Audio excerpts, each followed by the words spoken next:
comments where people said they can't hear us clearly. So seems like it's good enough, and maybe we work out the kinks for the next time. But I think now it's fine. Sorry for wasting time, everybody, but that's the way it is around here. First of all, I've got a little bit of channel news, if you don't mind me. Are you finished with your self-introduction? I was so busy, I didn't follow it so closely. I'll tell snippets about myself more later, but our English town has very interesting comments about the rice. And so I just want to give a short story about my 1993 experience when Japan had to import all the rice. You remember that, right? Yeah. So Japanese had to import. It was, I had just arrived in Japan, and like I had in the States, I had eaten California rice, which is, to me, that was like, that's kind of like Japanese style rice, which apparently it's not exactly the same as Japanese rice. But in any case, I got so many questions like, don't you prefer Japanese rice to like Thai rice or American rice? And I'm like, they're all good. I like all kinds of rice.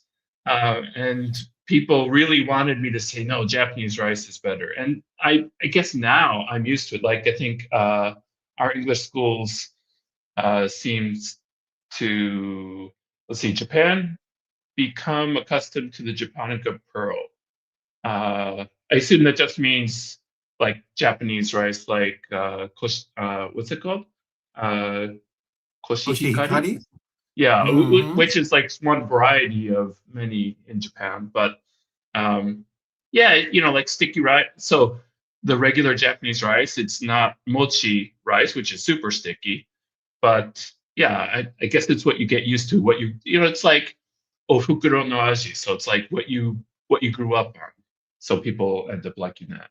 So in any case, I was happy with the rice in this, like especially the California rice in the States, and I'm happy with rice in Japan too. I have heard that people in Japan, they're a bit worried about whether it's true or not. I don't know, but they're worried about pesticides and insecticides being, residue being left on the rice, and that's why a lot of people, even though they're strapped for budget, they feel like it's worth paying more to get Japanese rice than what looks like relatively similar imported rice. So, well, how about you? Can you, now that you've been here for a while, can you tell the difference? I mean, do you think Japanese rice is better, or do you feel taste is something different? I mean, for the majority of the time I've been in Japan, there was never really a choice between eating Japanese rice or like imported rice. I guess at home we tend to eat Japanese rice. I haven't done a lot of like taste testing, and I suppose it's like if you get like the expensive Uonuma Koshihikari, which is like the brand, peak brand Japanese rice, it's going to be like double, triple the price of cheap Japanese rice. But I'm not as picky as Japanese people, let's put it that way. But I like Japanese rice. How about you? Same as you, right? The what is it? The Cal Rose or whatever they used to call it. I used to think, well, this is just as good as Japanese rice. What are they talking about? But now I do feel that Japanese rice has a certain, this is going to sound, I'm going to sound like some kind of weirdo. I'm not a connoisseur or anything like that, but it's got a fragrance that's different. And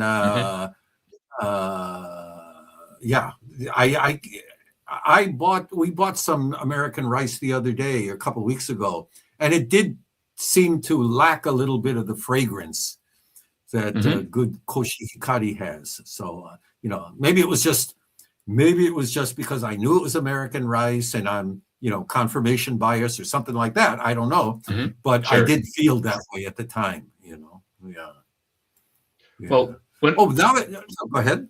I was going to say, well, when it comes to sushi, American sushi and Japanese sushi, for me, it's more about the fish. So like American sushi is like rolls and tuna, salmon, and maybe some yellowtail. But Japanese is like freshness of the fish and so forth. And I'm a sushi snob, so I much prefer Japanese sushi, as probably most people would if given the choice. Let me ask you a question then. You're younger than I am, and you came here more recently, but you're from the same general area where I'm from, the Midwest of the United States. I'm from suburban Detroit. Okay, and I'm from Chicago originally. Mm-hmm. Yeah. And go ahead. Yeah. No. I know you lived in Chicago for a while, so the same general area. Now, when I was a guy before I came to Japan, we hardly ate that much saltwater fish because it just wasn't available. We used to eat a lot of freshwater Lake Michigan perch and things whitefish, like for that. example. Yeah, sure. Yeah. How about now? Is it more readily available in the Midwest? Good ocean fish for sushi and things like that? Well, since I'm here, I hear anecdotes from people who are back home. But so, for example, my brother sometimes goes out for sushi, and okay, so maybe that's a bit different. But in any case, I'm sure that they can fly the fish all over, and it just becomes more expensive. But I think in general in the States, whether it's sushi or other things, salmon, tilapia, tuna, maybe whitefish. But I think in Japan, it makes sense. It's a island nation. There's a lot more fresh fish here, and it's no place in Japan is very far from the ocean, so it's a lot. There's a lot more available. So a friend of mine always used to say, "I know how to get anywhere in Japan. Drive straight. If you hit the ocean, turn left. If you hit the mountains, turn right." There you go. And that's about it, right? But where we grew up, there were no mountains. You just saw the horizon. So we're in Detroit. Then the ski resorts were basically landfill. So there's basically you were skiing on this huge mountain of garbage. So you could go up north and there was actual mountains, but in the Detroit area it was landfill. Let's have a look at the comments a little bit and say hello to some of our visitors. Sure. My old friend Kelvin Mitchell out in Alabama, early in the morning out there. Kelvin and I have been friends for a long, long time, but we've never met. And I guess I'm going to see him one of these days, but he's on his way. David Cole says, 7, big audience. According to my YouTube thing here, we got 10 concurrent double digits, so we're doing well. And we got Murphy's Law. Thank you. And our town English school says, sorry about that. After 10 years here, I found myself unable to handle the non-sticky stuff as well. Yeah. Where I grew up, when we would go out to eat Chinese, Cantonese food sometimes, and the rice was hard and non-sticky. And when I came to Japan, I was surprised at the consistency of the rice, but I really like it now. Yeah. So RB952, oh, very kind. Thanks, man. He says the Peter Principle is about incompetence, not yours. Okay. Kansai Boxer, hey. So I still hope both of you well. Thank you, Kansai Boxer. And he said, in Japan, people have become accustomed to the Japonica pearl. Do you know that rice? I assume it's like standard Japanese medium grain rice, like the koshi hikari we were talking about. That's not Oriental pearl, there is it, right? Okay, and I want to introduce my good friend here, Tokyo Dan.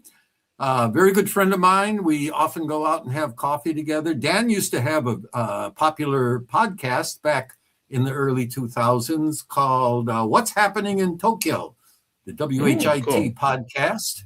Yeah, and he used to have all kinds of current events. I think it was weekly. He did it for quite a long time. And at the same time, I used to do a podcast, and we used to compare notes. And I've known him for a long, long time. Okay. And then Our Town English School says rural Chinese are quite accustomed to rocks in their rice. Woo! Okay. And okay. Right. And okay, David Cole says California Mai is just as good as any domestic brand. Okay, there you go. Tokyo Dan got carried away. All right. And Our Town says we gulp it like ice cream, no chewing. I saw an article recently. I just saw the headline, so I don't know about what it said in detail, but it said that ice cream is one of the healthiest foods you can eat. Isn't that good news? I would like to see the details of the article because if it's true, I'm gonna stop buying rice and just fill my freezer with ice cream. Yeah. And RB9522 says, I rate rice by the quality of sake it makes. This farmers in the family don't take offense at all. Okay. Oh, there you go. There's a good one for Our Town English Schools. After decades in Japan, I almost choked to death on Uncle Ben's. I could probably understand that. All right. If I go back to the States, having Uncle Ben's with some La Choy soy sauce and some butter on it, it could be okay for a change. But I wouldn't trade eating Japanese rice every day for Uncle Ben's. Yeah.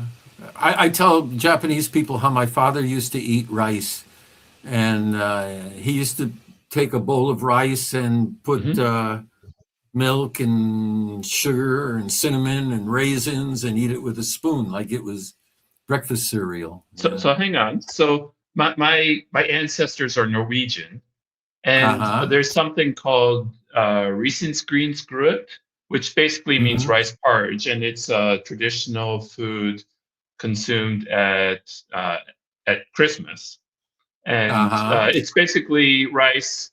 It's rice made in milk, and you said cinnamon and butter, and there's like currant syrup that's put on it, and then this will really blow your mind. The next day, that's you add whipped cream to it, and that's a dessert. So, like whipped cream on rice is not something that Japanese people usually think of. Oh, I first time I ever heard it too. Okay. Yeah, sure. All right. RB9522 reports he's from Ohio. Oh, we're all got a bunch of Midwesterners here. Yeah. I had a friend that I knew in the Army, and he had a Japanese wife also, who happened to be friends with my Japanese wife. And when we were in the States, we used to go see him. He was in Zanesville, Ohio, outside of Columbus. So, we're all from the same general area. Holland 9606 reports, just joined. What's happening? Well, you're into it. Well, you're into it right there. Talking about rice. Japanese rice isn't so good for fried rice. What do you think? Well, I think that's sort of like the thing that Japanese people also say. This, it's like it's too sticky. And fried rice should be, like not sticky. Yeah. So sure. Yeah. Okay. So Costco, California. Bought some Costco, California once. It was awful, Kansai Boxer says. All right. And in Our Town English School says, in 94, rice markets were dumping unsold Thai rice into the sewer. Ugh. Were they? Yeah. Not Our Town English above, but he said that summer was really hot. I think he means 94. I remember that. I was roasting. Yeah. So in terms of metabolizing agar, fat plus carbo. Okay. I don't know what that means. Do you? Metabolizing agar. Agar, is that like cognac or something? Fat and carbs. I'm sure he's going to tell us because he's listening very Yeah, please do. Okay. And finally, Holland It's better kept in the P90. It's fridge better kept in overnight. the fridge overnight. Yeah. They say that I read something, about the fried rice, Japanese rice for fried rice. They said never use warm Japanese rice for fried rice. It has to be cold. Okay. So It gets kind of hard, and then it's easier to break apart. Sure, yeah, that makes sense. yeah. And then I saw an article just about a week ago. Some Japanese guy was saying, never eat Japanese rice once it goes cold because some kind of bacteria forms and it can make you sick, which I think he was just trying to sell a book or write a report that nobody has ever written before, right? There's so many people claiming so many things. Yeah. Although, Kansai Bak, huh? Go ahead. yeah, go ahead. Go ahead. Yeah.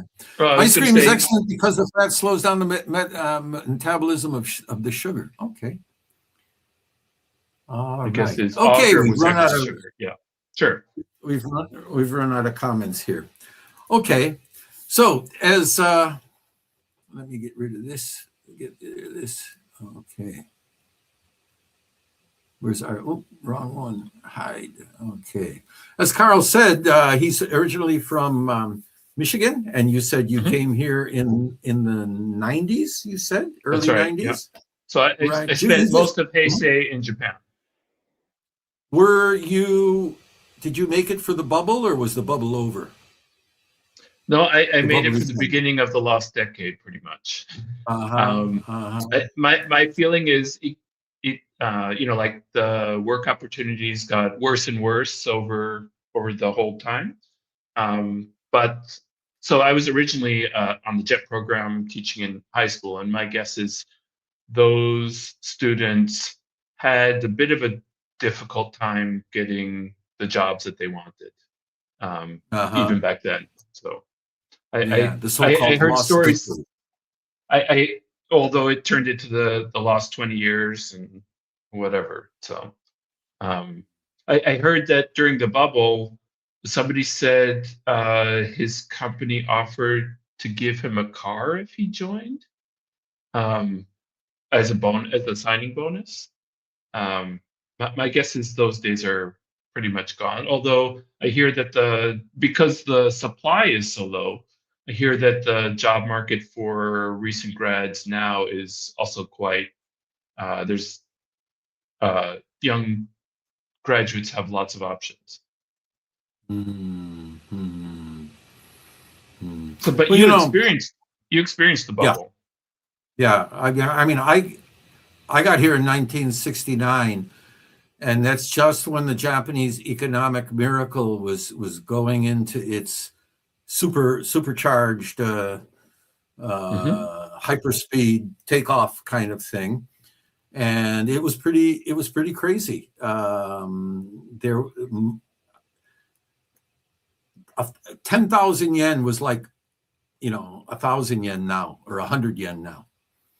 I mean, it was people just were throwing the money around all over the place and didn't care.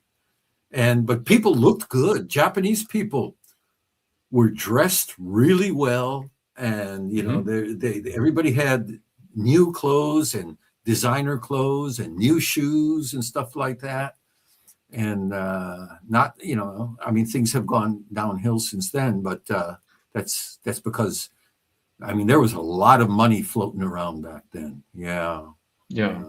I guess there's obviously the bubble happened then, so the land prices skyrocketed, and but what about the houses? Like my image of like 1969 would be danji, so like pretty thin walls, a 2DK or something like that. What sort of places did people live in back then? How did it compare with like now? Yeah, I don't know. I was able at that time to rent a standalone 3 or 4 bedroom house with a yard and stuff like that, and In 2-car Fukuoka, parking. I think you said, right? In Ogikubo, on Here the in Chuo Tokyo. line. Yeah, Okay. yeah, and paid a ton of money for it. But in those days, during the bubble, a ton of money was, it was all relative, Mm-hmm. because there was so much money flying around. It was, I went to the States in the bubble, during the bubble, Mm-hmm. and the Japanese yen was around 80 yen to the dollar, Sure. I remember that. and So and that. and the income was tremendous in Japan. And Mhm. I went to the States, and I felt like everything was free. So It was really weird. just a fact check. 80 yen to the dollar was 1995. I was here in Japan and I experienced that. But I think the bubble was a little bit before that. Or are you talking about you went back to the States Let around me. then? I don't exactly remember when it was that we went, but I do Hmm. remember that I took like 7 or 8 people out to dinner, and the check was like $120. And I said, yeah, and everybody's going, oh, they were so happy that, they said, are you okay to spend all that money? But it didn't feel like a lot of money because of Sure. the way the income was being generated in Japan and the exchange rate at the time. Maybe it was in the 1990s, Yeah. because I was doing a translation at the time, and I Hmm. had more work than I could do.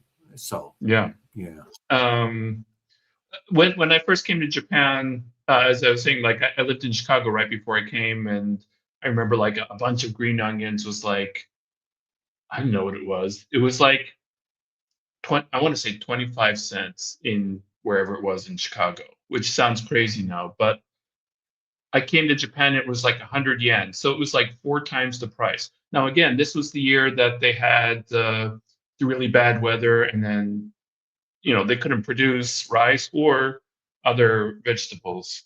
So that was part of it. But I was expecting Japan to be expensive, and it was just more expensive than I was expecting. And Mm, I mm. was expecting my apartment to be small. It was like 40 square meters, which now is like not small for one person, but it was like it was more crowded and more expensive, even though I had expected both.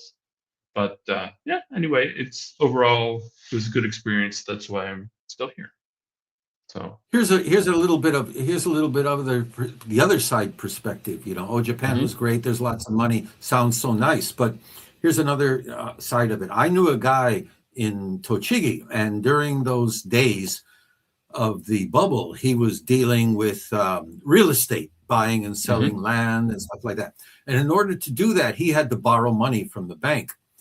And we were talking about the bubble, and he told me that the most uh, that he had outstanding as a loan. I mean, outstanding means he had to repay as a Yeah. loan, was 900 million yen, Q oku yen, which is, Okay. I said to him, man, wow, you must have been well off. And he said, what are you talking about? He says, in those days, the bank interest was 10%. So 900 million yen meant every year I was into the bank for 90,000 So almost $1 million, or yen. I Yeah, mean, depending on the exchange interest rate. Yeah. in Yeah. interest, Yeah. Right. right? Right. Just the Yeah. So service he alone. said, I felt at times like my job was working for the bank, just trying to turn land over to generate cash to pay back to the bank. So that's the other side of the story, right? Whereas, so in contrast, these days, so if you are living in the house and you want a loan for your home, the interest rates in Japan are or have been insanely low, like less than 1%, right? Yeah. Yeah. Which, like for somebody coming from the States, it's quite shocking, I guess is the word. Yeah. Um, Yeah. Yeah. so They say that it's creeping up now a little bit. So, they say, well, interest rates are the highest that they've been in 30 years. And you look at it and it's like 1.2% or something like that. yeah. I don't know what Yeah. exactly what it is. Again, I don't know what the interest rates are in the States. I want to guess like 5-6% on a house loan, something Yeah. like that, maybe a little bit more. Yeah. But over the Yeah. course of the loan, that's going to add up to quite a big difference in interest payments. But I can't figure out, talking about real estate, in Japan, they say the population is declining. Hmm. And I read an article the other day that said out in Western Tokyo, like in the Hachioji area, Hmm. uh, there are, maybe I mentioned this last week, there are 25% more new mansions coming up for sale this year or at the end of Mm. last year or something like that. So the supply of mansions or condos is getting greater and the population is shrinking. Why aren't land prices going down? It seems like they're going up instead. Um, let's see. I think that so the the population of the country overall is obviously going down, but it's possible that you specifically mentioned Hachioji. So it's possible that people are coming from, the regional cities or just the countryside and moving to Tokyo, and Hachioji is convenient to downtown Tokyo. So uh, maybe population in Hachioji is actually increasing. So I don't know. Yeah, could be. Could be. Oh, wait a minute. I'm going to change this view to make us bigger. There you go. Okay. I'm still getting used to this platform that we're on. Yeah, maybe that's You're true. Yeah, you're in you're fact, I slightly. joke all the time. I joke all the time, and Mhm. I don't want you people in Osaka or outside of Tokyo to get mad because this is a joke now. I always tell people there are only two places in Japan, Tokyo and not Tokyo.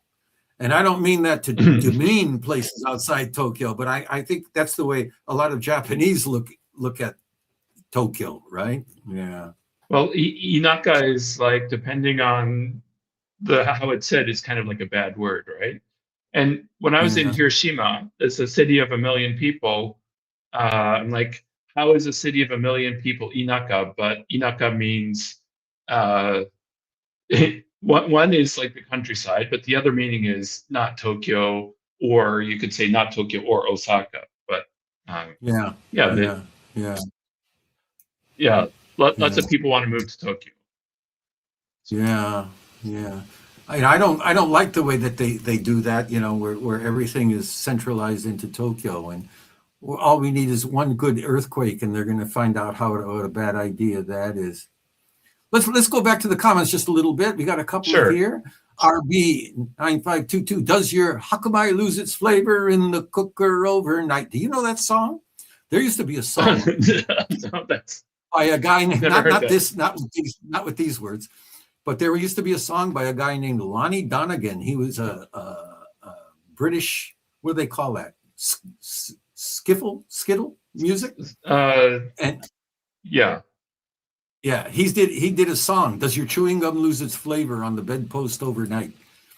And when I read this comment, that's what I thought of. Does your Hakamai lose its flavor in the cooker overnight? Okay, all Wait, hang on a right. second. Dire Straits' Mark Knopfler is the singer, Uh-huh. and Yeah, sure. he has a song where he says Lonnie Donegan's gone or something like that, probably in one of Oh, his okay. solo albums. Yeah. So I had no Yeah. idea who Lonnie Donegan was, so now I know.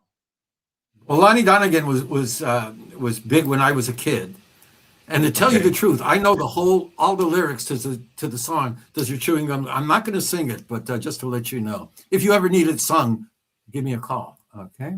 Okay. We got another person that I've never seen before, named Stephen Anzaldua 3129. Just finished work. Shop is closed. Okay. Shop. You got a store? You got a shop? Tell us more. Okay.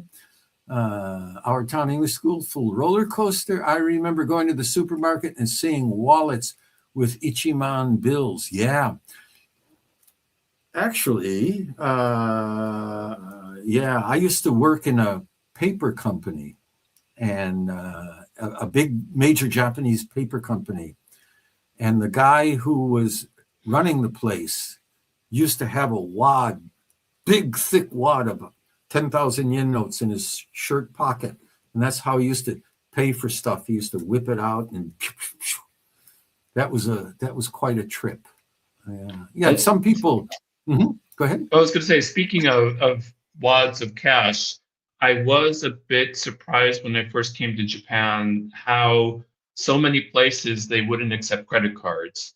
And Japan seemed like a very like it had to be cash. Say like doctor's offices, or I even went. So I had a friend working at a company, and we stayed at his company's Hoyojo, which is like it's like a hotel for only for the people who work at that company and their guests. And when we went to check out, I was wanted to pay his credit card. I'm like, oh no, we don't accept credit cards. I'm like, well, I guess I'm not going to have to pay you then. We worked it out, but I was pretty flabbergasted. Yeah, and actually, even though I was doing, I owned a corporation company here, Mm-hmm. and I was doing a lot of good business. I had a hard time getting a credit card, the first Oh, one. really? Okay. I was turned down a number of times. They just, because probably because I was a gaijin and there was something in my makeup that they didn't like, and they turned me down a number of times. Finally, they gave me one, and I have one now. You just kept applying, or was there some trick that that you think made a difference the time that you got accepted? Well, when they turned me down, I asked why, and they would never say. Sure. And I think it was just they got accustomed to what a credit card is and isn't. Mm-hmm. I think it was just maturing of the Japanese. It's more of a change of the times than something about you that changed. Yes. It was, it was irritating, but I didn't actually need a credit card, so it was just the principle, right? Mm-hmm. Our town English school. What was your job? If you're talking to me, I was a translator, Japanese to English. I was doing users manuals and catalogs and technical papers for a big major Japanese corporation, which I'm still doing work for them. I've been doing translation work for 40 some years, maybe 45 years. I don't remember exactly how long. But thanks to AI translation work, during the bubble, translation, when AI hit. AI's, taking over the translation business. And how about Carl? Please tell him about, if you want to. Yeah, so my first gig in Japan was teaching English on the JET program in the high school in the countryside in Hiroshima. But then I also did some translation, although it wasn't strictly translation. It was working at a big Japanese manufacturer and helping them communicate with their overseas clients and partners, and taught English. And now I'm doing some proofreading and some online teaching. So okay, all right. Is proofreading still a good business? Not really these days. It's not very stable. I mean, I would say that. So from my point of view, AI makes the work a lot easier, but I don't think that AI can really.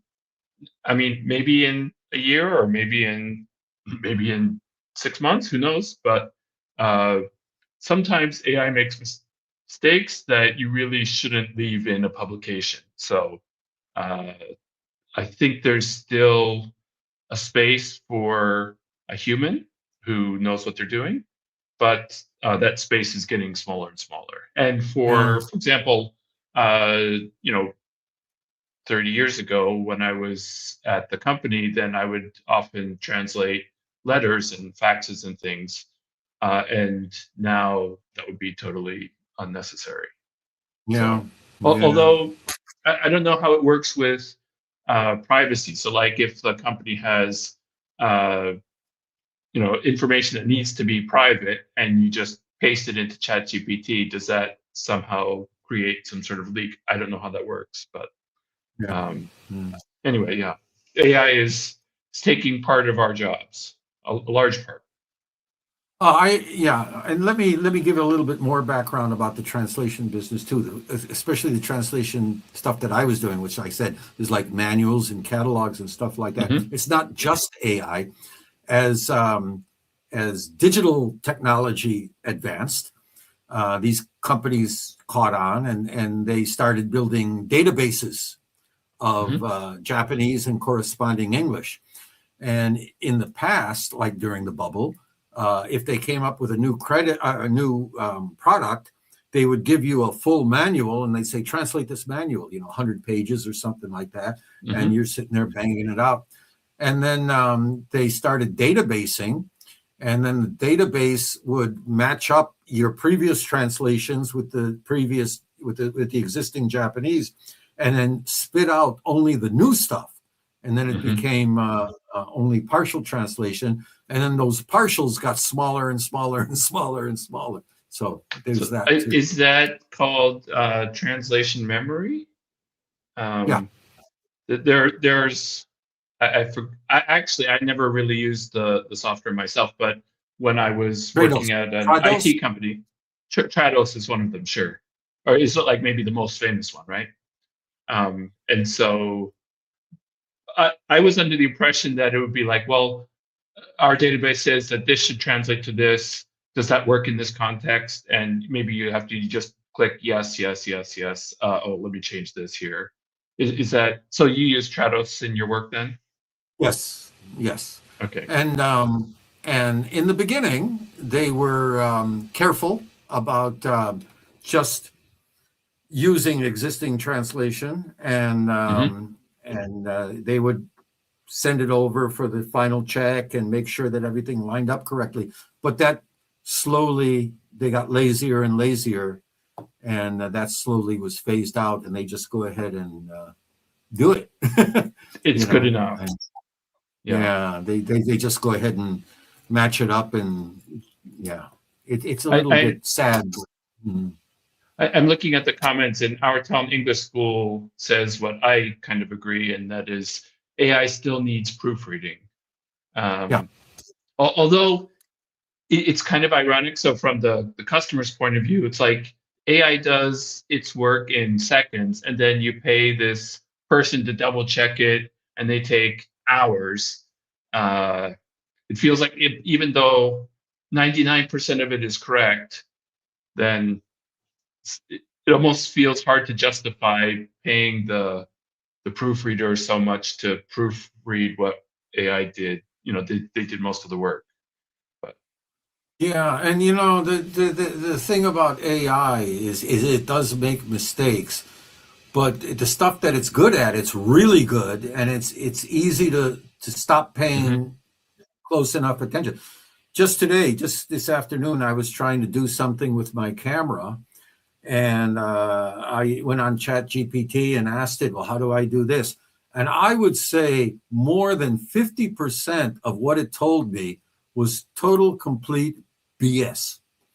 It was telling me to do things that don't exist and go to menus that don't exist and perform, and then it got to a point where I don't have that menu, and there's well, what you got to do is you should buy this, and go over here and change this cable, and it's just making up stories to cover its own.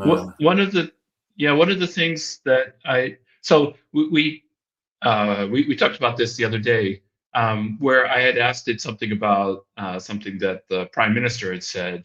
And I said, didn't Takaichi say, I think it was Takaichi dismissing parliament. And ChatGPT, this was like just a couple days ago, and ChatGPT said, oh, you're talking about a hypothetical situation if Takaichi becomes prime minister, right? And I'm like, no, she is. She's like, no, she isn't. That's like, check your facts. Oh, yes, you're right. So so sometimes bringing that back to computer help, then sometimes it's like it's going off of like an old version, and like when I point out that certain thing isn't in the menu, it's like, oh yeah, I was talking about the the 2009 version of Mac OS or something like that. So I mean, I don't know how it works, so I don't know how to fix it, but sometimes it goes off of old information. Yeah. And what bugs me the most about what both of them, ChatGPT and all of them probably, though I have not tried all of them, but the way it carries on and on and on and on and on, telling you things that you never asked, that you don't need, that you already know, Yeah. Although I have to say today when I talk to it, like I want to set the context. So I'll say like today, like in a new conversation, like today, I want to talk about vocabulary building for advanced learners of L2, and I'm going to tell you some things, and then I want you to react. And so when I set it up that way, sometimes it says, okay, I'll wait for you to make all your comments, and then I'll react. Although what you just said, where it like tells you all these things, it's like, yeah, when you do that, it wastes my time because I have to wait and say, well, I'm not finished yet. So yeah. I guess it's like just talking to somebody with a relatively unique personality, and you have to get used to how to interact with them in the most pleasant way. Yeah. It reminds me of some Japanese ladies I know. It's not only AI. Yeah, we can go back to the content. Yeah, sorry about that. All right. Kansai Boxer says in Osaka, the demand is constant because of new residents. That's housing, right? And then RB952, a lot of housing prices increases are due to speculation. That's true, especially downtown Tokyo. They're talking millions of dollars there again, right? And that's getting somewhat political as well, I think. Yep.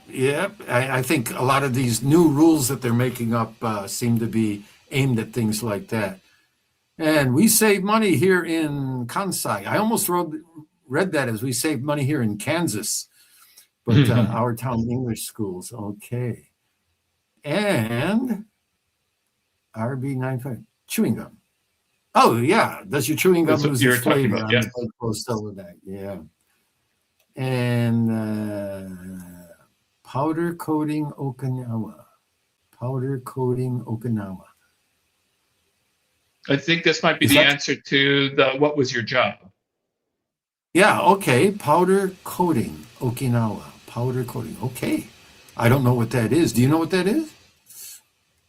No, I mean, Carl? It sounds somewhat related to like painting or like maintenance of machines or something like that. Yeah, painting. And Okinawa, I just automatically assumed that that's military related, but I don't know. Yeah, and he asked me about, you were in the Army. What was your specialty? I was in what was called the Army Security Agency. Ta-da-ta-da. And yeah, the National Security Agency. It used to be the Army branch of the National Security Agency. And my job was I was a so-called CRIPI, crypt analyst, and it was very interesting work. Very interesting. People say, "Oh, spy." Yeah, it was a clerk. It was like being a clerk, and we used to even make jokes. The real Army fighters, they say airborne rangers. We used to call ourselves chairborne rangers. So. In the Army, but your weapon was a pencil and paper, and sometimes a calculator. Exactly. Well, we didn't there. Yeah, we didn't have calculators. No, we didn't. Slide rule. Yeah. Actually, we didn't. It wasn't a. Well, anyway, I don't want. Yeah, sure. I don't want to get on the internet and start because then I have to kill you. But that's such a long time ago. I doubt whether any of that stuff is. Sure. Anyway, back to where we're going. Glass ceiling for Gaijin. Yeah. Okay. Maybe that's about the credit cards. Maybe. Maybe. I don't know. Next one's about credit cards too. And then the thing that prevented me from getting a credit card was getting my name to match the bank account. Tell me about it. Jeez, I made such a big mistake when I first got here. And I'm sure everybody's got their own little war story. I'll tell you mine, and then you can tell me yours. I have a first name and a last name on my birth certificate, but I was raised Catholic, and Catholics when they become teenagers, they go through a thing called confirmation, and you take a middle name. So when I applied for my passport, first name, last name, middle name, or whatever. And so I wrote all three names. But I almost never use my middle name. Yep. But when I got to Japan, when I filled out the paperwork for my Japanese residence cards and things like that, I filled out just my first name and last name. But they said, no, you got to put your middle name because that's what's on your passport. So that's what I put on my. So all of my Japanese documentation has three names, and it's so long that there's not enough space. And I told him one time, I said, I've got three names. It's true. But I almost never use my middle name. So I just want to use my first name and last name. And I learned my lesson because they wrote first name, middle name, last name, AKA first name, last name. That's the first time I've heard that. Yeah. I've been stuck with this pain in the neck name for so long that it really bugs me. Do you have a similar story? No? So I'm not Catholic, but my impression of Catholics was, so I have a middle name. So first name, middle name, last name. And I thought that, so my impression of Catholics is they have a first name, middle name, last name, and then they get the confirmation name, so they have four names. I have some friends from people do. Yeah. I have some friends from South America, and apparently they take both their mother and their father's last name as well. I don't know but I do know that different countries have different whatever we call protocols or norms for names. So like some countries' passports, they don't have last names, but there's like five names on the passport. It's like the person's name, their father's name, their grandfather's name, great grandfather's name, the great great grandfather's name, and that goes on the passport. Anyway, yes. So I have had lots of problems with middle names. So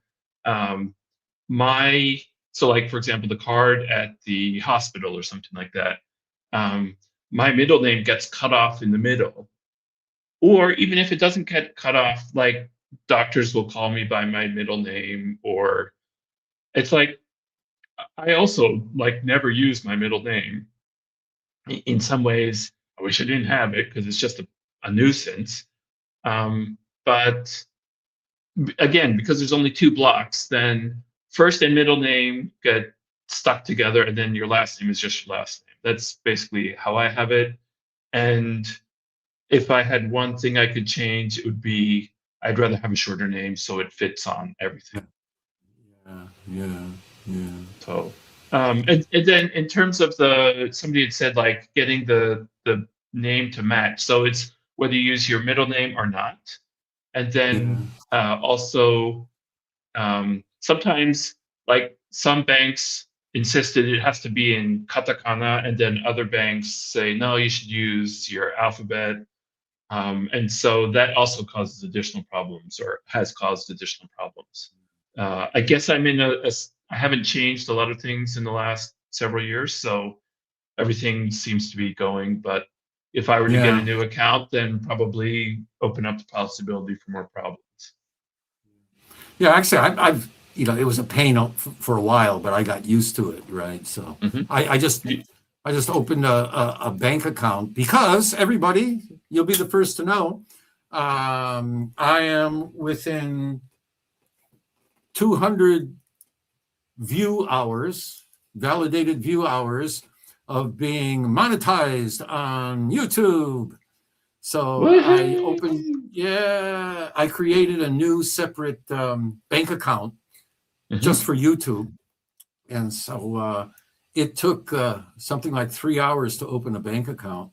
So with their new rules and regulations, I had to fill out my name and address, I would say 5 or 6 times on different documents. So if you ever have to open a bank account, be ready. Okay. Let's go back to the comments. Go ahead. I was going to say, you and I as permanent residents, I think we have it among all of the foreigners. Ours is relatively easier than the people who are on like the short term. Yeah. So Okay, this is the one that you referred to. AI still needs proofreading. That's true. That's for sure. I think we all realize as that. a proofreader, I support this statement. Yeah, yeah, and scientific papers especially. Yes, I mean if you're doing things that are a matter of life and death or precision, of course, you know. Mhm. And let's see. I And would here's a say good probably one. contracts as well is probably really Yeah, important. sure, sure. Here's a good one. Big A, little I. There you go. That's for sure. What is this? Tell ChatGPT to think long. Yeah, you can do that. You can tell it. You can click that option and tell it to go into deep research. But it takes a long time. And when you're in a yeah, that's true. That's true. Very artificial, slightly intelligent. Yes, there's nothing wrong with that comment. Kansai Boxer. It's shocking to me how a company can't see that translation is inaccuracy is going to come back and bite them. In the type of translation that I was doing, like I said, I did a lot of end user documentation, how to use something, and a lot of catalogs and some technical papers. And as far as the user documentation, it's not really critical. If there's a small mistake and somebody finds it, you correct it and move on. But yeah, so they used to cut corners all the time. In case you're wondering who it was, I would say probably everybody on this live stream has read something written by me at one time or another in your life. Do you know that? I did I've done almost all of the user documentation for Casio watches. Okay. And, the Casio cameras, snapshot cameras that were very popular some years ago. I did all the documentation for that from the day that they started until the day that they were discontinued. Casio cash registers, Casio, they used to do portable. I've done tons of Casio stuff in my career. So, and I'm sure you found a lot of funny English. And that is because my customers sometimes would be kind enough to correct my English for me. So I detect some slight sarcasm in your comment. Oh, yeah. Oh, did you? Did it slip through? There's a really famous book. I want to say the guy's last name is Peterson. Nihonjin no Eigo. Do you know which book I'm talking about? He's a professor at a university here, and he probably came to Japan around the time you did. Nihonjin no Eigo. It's old, and it is by Mark Peterson. And let's see, he talked about when he first came to Japan, and he talked about the manuals. So first of all, Japanese products were associated, back in, I guess, the 60s, were associated with really low quality, like toys and stuff like that. And then obviously later became associated with very high quality. But again, if I remember correctly, it was a super popular book, and it's very interesting. But he talked about like English in manuals that came with products from Japan being pretty bad. Yeah. So, yeah. so my guess is Casio were better than most. Yeah. But, well, what happened? What happened was with Casio, they were very way back. I can't even remember when it was. It might have been during the bubble. It might have been during the 90s or even the 80s. Mm-hmm. They had a guy named Jonathan Price come in and give a lecture. And Jonathan Price was one of the guys that put together Apple's documentation team at the beginning. Mm-hmm. Mm-hmm. And he's on the internet. If you look him up, he's a famous documentation writer. And he used to get on there, and he said, at the time, I used to follow Casio's Japanese pretty literally, and it was a lot of passive voice and stuff like that. And Jonathan Price, he said this, and I never used passive voice again in a manual. He said, when you write in passive voice, you're talking about the hand of God, who's doing it, right? But there's no subject in Japanese sentences, so I wouldn't want to assume a particular subject, right? Right. So when you're translating from Japanese to English. So you have to, which I not really assume, you have to divine the subject. Divine is a good word. And if you don't know, I would go to the customer and I'd say, I don't know what you're talking about. Who does this? Who does what to whom? And it improved my manual writing, I think. Yeah. When I was doing some translations of operation manuals for machinery, I was fortunate enough to be sitting at a desk that was just, like 10 meters away from the guys who wrote it. And I was able to ask them. And sometimes they would say things like, oh, yeah, that Japanese people couldn't understand that either. That's what we, we who use the machine every day, that's kind of like our shorthand. And so me as somebody who wasn't, technical for using those kinds of machines, this manual is supposed to be for people who don't have experience. So even somebody like me should be able to understand it. So I spent a lot of time with them and we rewrote things and hopefully we ended up with good manuals. So, So you were fortunate that you were able to communicate with the people who wrote it. I think in a lot of cases, they're like, just translate it. And it's like, don't keep asking us all these questions about it. I don't know if you have that experience. That was one of the good things about the bubble. There was so much work around that if somebody said, just translate it, I would say, no. Because there was so much work. Maybe now I might be different. Oh yeah, okay, whatever you say, boss. But yeah. Okay. Sometimes sure. Go ahead. No, go ahead. Got powder coating. The powder coating, just what you imagine. Powder coating is a form of painting or coating to prevent corrosion. The guy in Okinawa. I wonder if he's with the military there, right? RB9522. Sometimes he's known by his middle name. Actually, my friend who seems to have disappeared, Tokyo Dan is actually Dan's middle name too. So that's interesting. Rumpelstiltskin. That's a great name. I need to make a Yeah, I love the name. Rumpelstiltskin Hanko from my bank account. Good luck. Yeah. Well, I had a Hanko already. My wife took care of that years ago, so that was no problem. But I was surprised.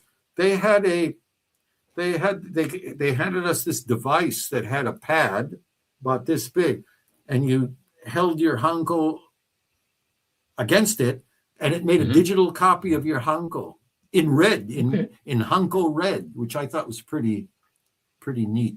All right. David Cole says, 1475, names are a headache. The Japanese Postal Bank will not allow me to make an account under my given and last name. They won't make it unless it also contains my middle. Yeah, that's it, right? David Cole. There's a country western singer named David Allen Cole. Or I think he's still singing. He's one of the bad boys of country, So David Cole also says, everyone thinks my middle name is my last name. It's irritating. Yep. Yeah, I kind of get this too. I ought to tell you about my well, you know my last name. You've seen or have you? Is my last name? I haven't pronounced it in my head, but go ahead. It looks like a Japanese name. And in English, it's not it's in English we pronounce it the same as the Japanese name. And that always causes a lot of hilarity in my life as well. Okay.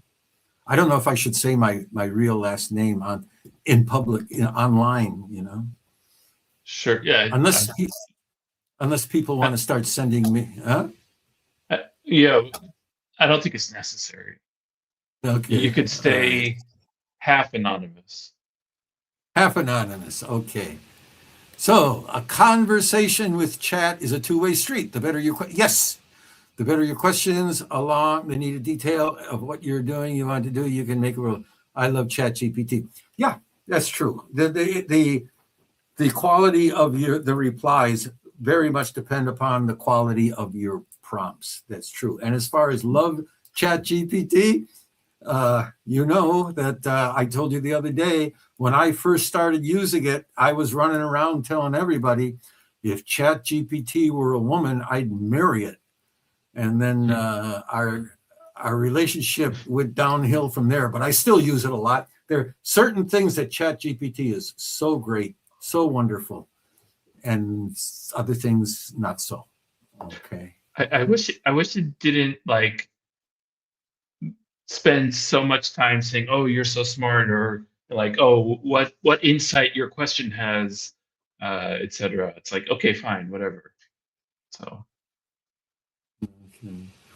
And Japan Ham comes in and says, also, I get great information from chat and also make chat explain the whys of theirs. Yeah, chat GPT to me is a good partner to discuss things with. I've some of the videos that I do, I get an idea, I send it over. What do you think? It gives me suggestions. I polish it up, send it back, and it goes back and forth. I'd say 5 or 6 times before it gets into its final form. And it's quite valuable in that regard. I would say so. The difference between when I talk to ChatGPT and when I talk to, let's say, somebody else, let's say the thing that I'm really talk to it a lot about these days is like a strategy for advanced learners to expand the vocabulary even more and to approach native level. And so I'll put like a really long paragraph with all these sort of things that I've thought about in, and then it gives quite a long answer. And as I'm reading the answer, I'll sort of write my feedback or comments, but I won't send it until I've gotten to the end. So compared with a conversation where it would be, like relatively short, back and forth, like a lot of them, I feel like it's a bit more like batch processing. So like the ChatGPT will give me something that'll take me 3, 4, or 5 minutes to read through, and then I'll do a reply that also takes several minutes to write, and then so like the turns are much longer than would be in a human conversation, I would say. But I mean, I guess in general it seems to work. Yeah. Okay. Rumpelstiltskin's got a comment for you. If you look at the background, tonight's guest is apparently in a phone booth. Yeah, it says phone booth. Yeah. Well, I'm in a co-working space, and actually, so this appears the correct way because this is a mirror. So this is actually my right hand, my right index finger wiggling now, even though it looks like my left. And so that's what it says on the outside of the door. Anyway, yes, but there's no phone booths left in Japan. That's a myth.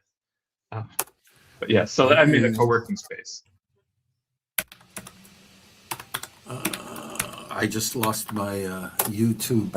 I tried to position myself so like it wasn't too obvious, but obviously I failed. Yeah. It's okay. Okay. QV10, Our Town English Schools. Yeah, QV10 is a Casio camera.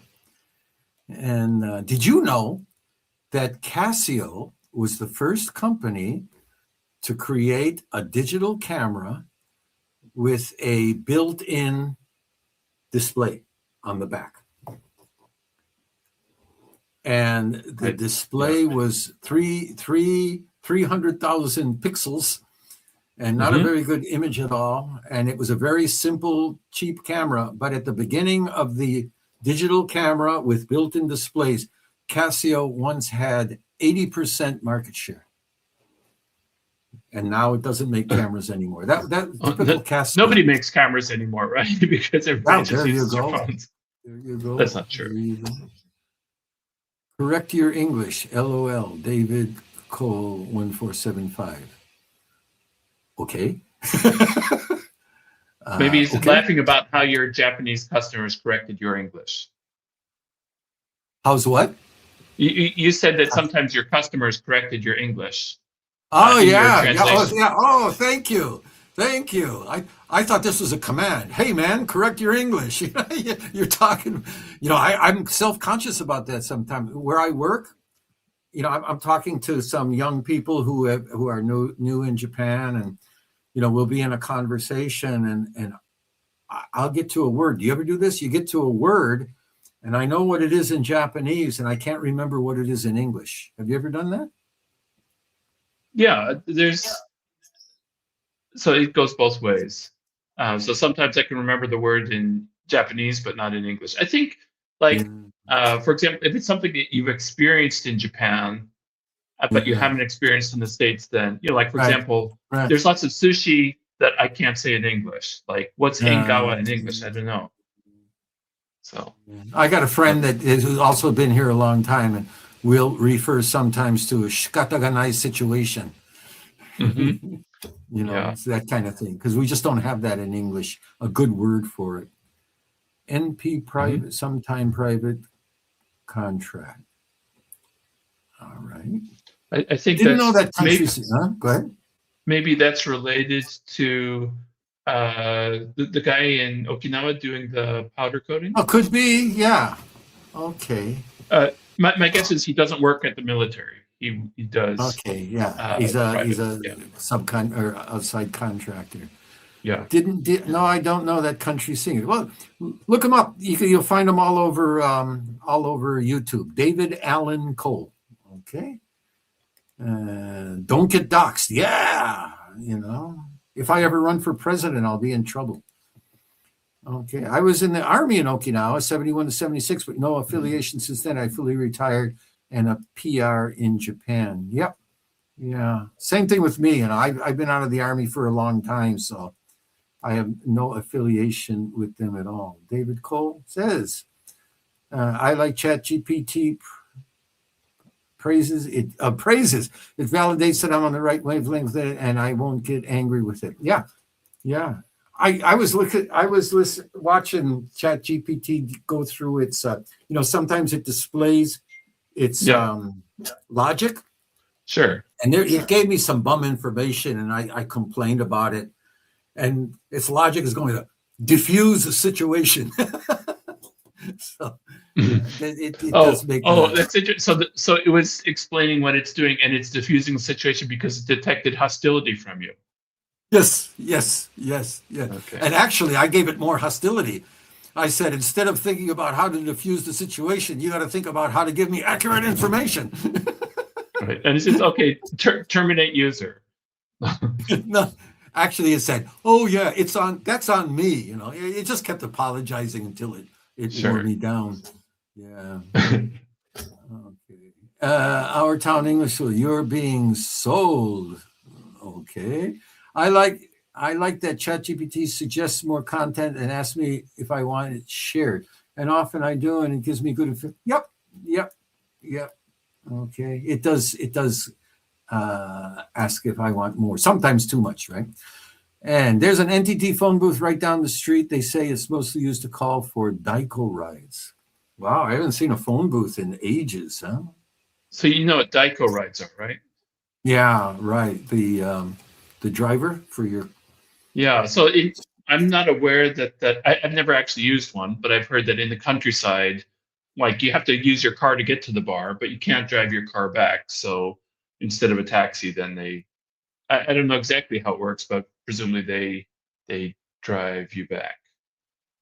Yeah. So David Cole, don't talk like that. Yeah, every problem with Japanese and English words are age related. Now that I'm 70, it happens all the time. Yeah, unfortunately, I don't want to think about that, but it's true. I got to think about it so, sometimes. actually, I have a interesting question. So I heard that on the news that when people get so you're a highly proficient Japanese speaker, but Japanese is your second language or maybe third that you learned after you became an adult. Is that correct? Yes. and that fits me. But Yes. apparently, one issue that, at least at some point, the Japanese were concerned about is that as you as people age, some of them lose their mental faculties, and one Yes. of the because second language is not as deeply rooted as first language, people lose their second language ability before losing their native language ability.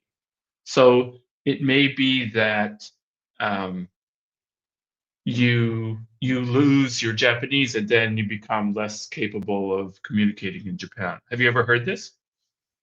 No, I haven't heard of it, but it sounds plausible. Yeah. Sounds, Yeah. yeah, sure. I mean, I'm not sure what To to do tell you the about truth, that, but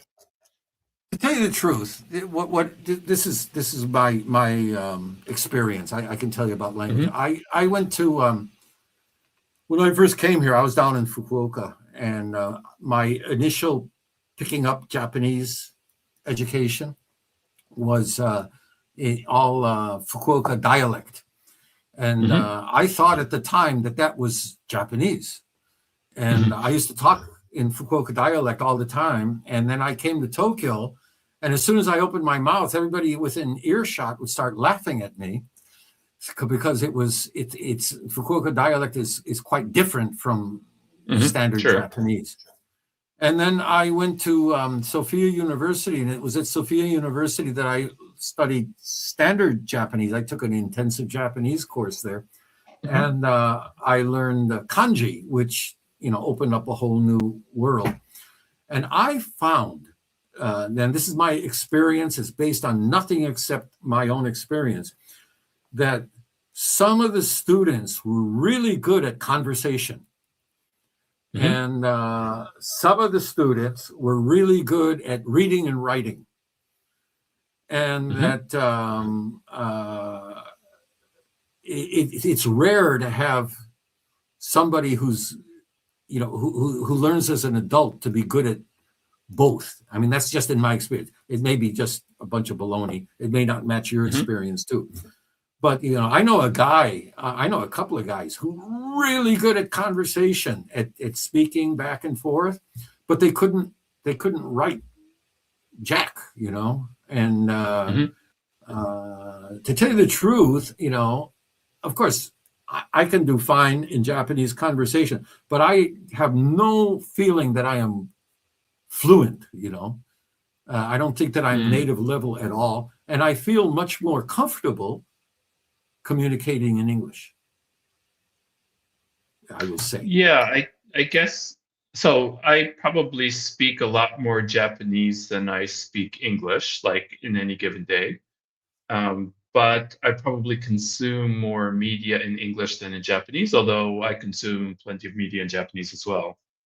Um, so back to your observation about speakers versus readers and writers, I would say that I spent a lot of time up front studying kanji, and I used a system called Remembering the Kanji by a guy named James Heisig. And I would say that and so the thing about that system is you learn the parts and you learn kanji as combinations of parts rather than like without learning the components of the kanji. And which you is which associate is that the key, I think, what you just described. it's Yeah. basically in a way it's chunking, and then also a lot of times the components either tell you the genre of the meaning of the kanji or they give you a hint about its onyomi. But when I saw tonyo diabetes on the sign in a hospital that I was in, I saw sugar urine sickness. I'm like, oh, well, I didn't know how to pronounce it. I had never seen it before, but it was obvious to me that that was diabetes. So I think this is just an example to illustrate that if you know kanji, you can, uh, it doesn't always work. For example, nikukyu, which means it's a word. Niku is meat and kyu is ball, but it doesn't mean meatball. it means the pad of a dog or cat's paw. But my point is, many times it's much easier to remember a new word if you know the kanji and you know the meaning of the Yes. kanji. So Yes. I think for people who want to get to sort of an educated level of Japanese and not just talking about like daily conversation stuff, kanji is kind of, on the one hand, essential, and at the same time, it facilitates the acquisition of more complicated vocabulary. Yeah, I agree. It's like Latin roots, for example. Yeah, yeah. So, sometimes my wife will say a word, or I'll ask her, "How do you say this in Japanese?" And she'll tell me the word, and I know I'll forget it, immediately. But I ask her, "How do you write it?" And if you see the kanji, it's easier to remember many times. Mm-hmm. Yeah. Okay, let's see. Yeah, but age-related, yes, I do think that. Yeah, Dan says, "Are you still live? Live or alive? Yeah, live. Yeah, we are. Right." And yes, they are. Okay, I learned both English and Japanese as a child. Lucky you. You must be very, very good at Japanese then. People who grew up in Japan and learned Japanese, I think I envy them because they are very good at the language, I'm sure. I have known several people who got old and their language became a mixture of languages. I could see that happening too. I grew up in Hyogokan, and when I came to Tokyo for high school, I was called Henna Gaijin. Of course, that was back in the 1970s. Yeah, Henna Gaijin. That was... that's a badge of honor in the gaijin. So for me, a gaijin who speaks Japanese fairly well, I think that was kind of the definition of henna gaijin, at least for me. Yeah. And then gaijin speaking Kansai Ben is funny. Yeah, I'm thinking about doing a video one of these days. About the old days, about the way Japanese looked at a gaijin long ago, and it was very different from the way it is now for a lot of different reasons. But in the old days, it was a little bit better. Anyway, I won't go into that. Shigata ga nai, it can't be helped. We say shanai. Oh, in Kansai. Yeah, I didn't know that. You know that shanai? I've heard that shanai. Yeah, so it's like just eliminating extra sounds. Shanai na. Yeah, I know shikata ga nai and shoganai. But shanai. Mm-hmm. Yeah, I can see it. Though I see shanai, it looks like I don't have a car. Yeah. Ashiganai. Yeah. Sure. Powder coating is a type of fade, nothing military about it. Great from painting parts to prevent corroding. Okay, good. Thank you, Japan Ham, for letting us know. Okay, we've been going. This has been a good one. We've been going for how long is it? Hour and a half almost. Yep. Yeah. And I didn't even have to show a story, and I had some good ones too. But that's okay. It's much better to have.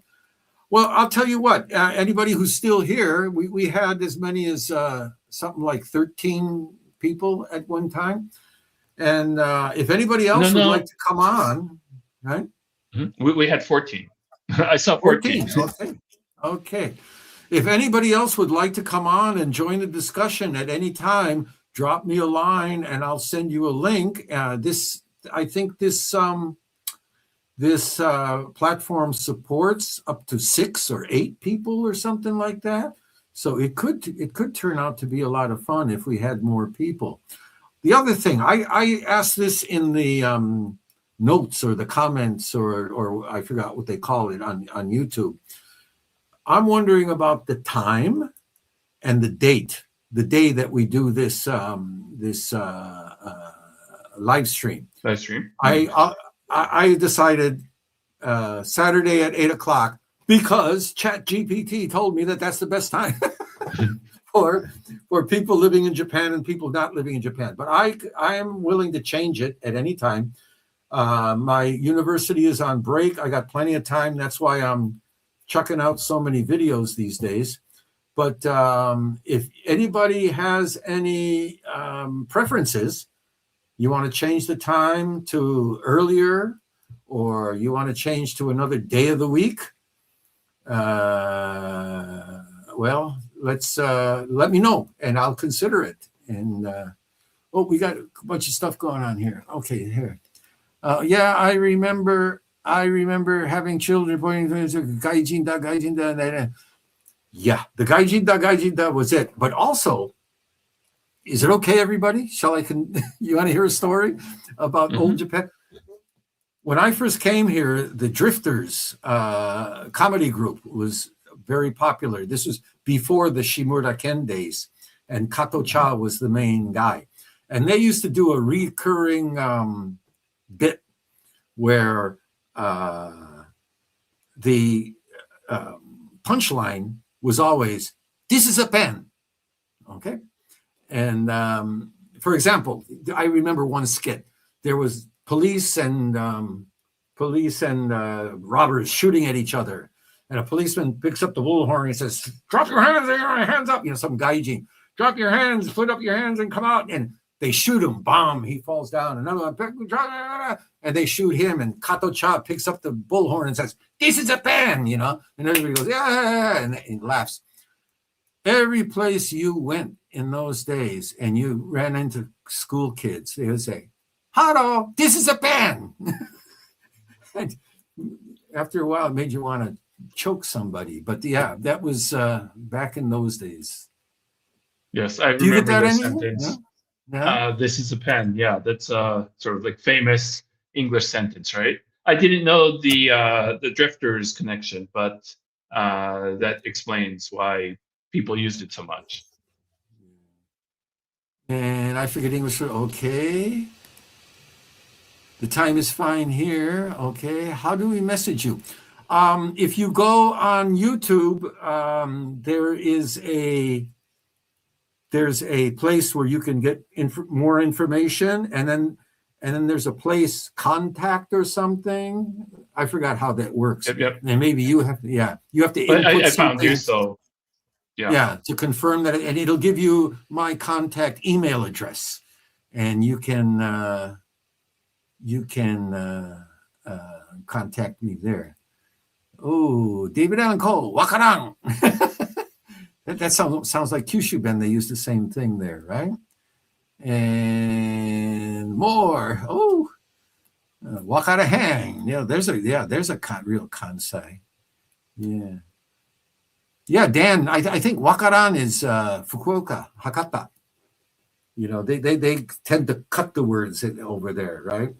For example, don't eat is taben, right? And then they'll put to make it a question, or they might put a to at the end, tabento, right? It's all kinds of confusing. Well, everybody, I thank everybody for being here. I had a good time. I could go all night. No, not really. I've got a short that I'll be putting out pretty soon. That's pretty. I'll tell you what the short is. Did you hear about the morning after pill? Has become. I mean, I know what a morning after pill is, but I don't know why it would be in the news now. It's just the Japanese way. The Japanese government is going to allow sales of the morning after pill over the counter from next month. Until now, it required you have to go to the doctor, a prescription. Yeah, prescription? Thank you. English is very difficult. It was a prescription, and it must have been a pain though, because you know what it's like going to see the doctor in this country. You're spending a half a day just waiting for everybody. So they're saying they made this big announcement over the counter from February. However, the buts start. You have to show up in person at the pharmacy to ask for the pill. There are no deliveries and no online orders or anything like that. So you say, well, my friend could get it for me. You go to the pharmacy, you say, give me the morning after pill. They give you the morning after pill. You can't take it home. you have to take it at the pharmacy, being observed by the pharmacist. Isn't that strange? Interesting. That's yeah. So, yeah, that's. And I guess you can't like get in advance. Like I'm gonna need this tomorrow. Yeah, right. But why not have one in your purse in case of emergency? There was a Japanese movie I was watching where I guess it's a prostitute and her boyfriend who's, I guess, aware of it, so he's like a pimp, and she comes back from seeing a customer, I guess, and he's like, she's really drunk, and he says, "Oh, now you have to take your pill." It was really strange, and it's probably a fairly dark movie. I didn't see the whole thing, but anyway, it's interesting that you mentioned it, and I just saw it in a movie recently. So I'm trying to, just a minute. I'm going to give. Somebody said they can't find my email, so I'm gonna click, see if I can find out where it is. So it's contact dot GAIJIN50. Here, I can explain it where it is. I'm gonna put it in the chat. GAIJIN50 plus at Gmail. I guess it's safe to send this out. It's a contact number. Okay, this should do it. I think this will do it. Yeah, there it is. All right. If you start getting all sorts of spam, you'll know why. All you people, it's all your fault. All yous guys, like they used to say. Why would the government do that, considering they need kids? There's a good point, right? With the low birth rate and stuff like that, why do they want to make the morning after? I don't know. All right. So Tokyo Dan talks about Osaka. He was in Osaka from late 1976 to mid 1979, worked at his father-in-law's yaoya until he opened a coffee shop / pub called Mr. Danny's near Kawanishi Nosaguchi, wherever that is. I don't know if anybody knows. Okay. Yeah, Dan was in Osaka, and Dan was also in Fukuoka, right about the same time I was there, I think, but we didn't know each other back then. Okay, everybody, let's call it a day then, and we'll do it again next week. We'll do it next week at 8:00, unless there's an overwhelming. And next time, everybody bring about 5 or 6 friends, okay? And I want to say thank you. Discount. Yeah, I want to say thank you for helping me out here, Carl. My pleasure. It was very kind of you, and I hope you'll be here again next week, and I'll get in touch with you, and we can chat about it and talk about it, and I'll make sure we'll do another test so I can make sure that this headset stuff does.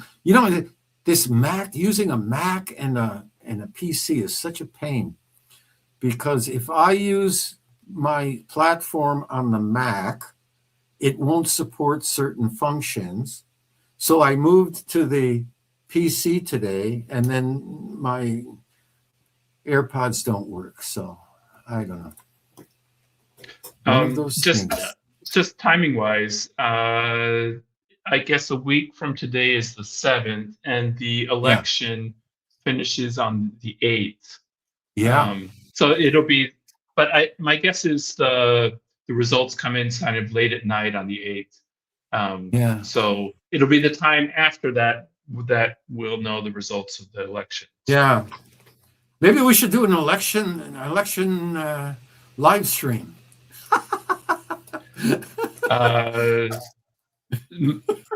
I'm not sure if we're supposed to get too involved in that kind of stuff there you go. Yeah, I wrote about that, didn't I? Right? We're gonna get our hands cut off. Oh, I'm gonna do an election video probably the beginning of this week. about campaign cars. Okay. You know, the noisy campaign cars. I saw my first one. You know, it was like a robin. A robin announces the coming of spring. There was this campaign car went by, and you know, we're always saying, why are they always screaming their names and stuff like that? Does that really do anything? I found out why, and it's a real strange reason. You want to know what it is? Are you willing to spill the beans now, as opposed to save it for the next time? Maybe I'll put. Okay, I won't spill the beans. Watch the video. Watch the video and smash that like button. Okay, but I will say that I think that compared with the United States, the Japanese campaign is much shorter, and probably much less money is used on the campaign. Much shorter is one of the reasons, but it's not the main reason. It's a really interesting reason.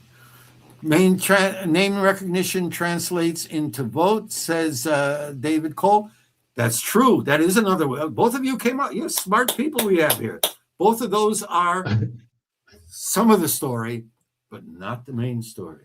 You've been taking some lessons from ChatGPT for praising your users. Yeah, there you go.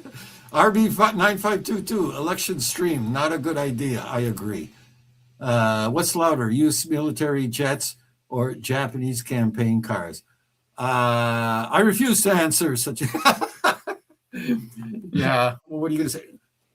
I don't know.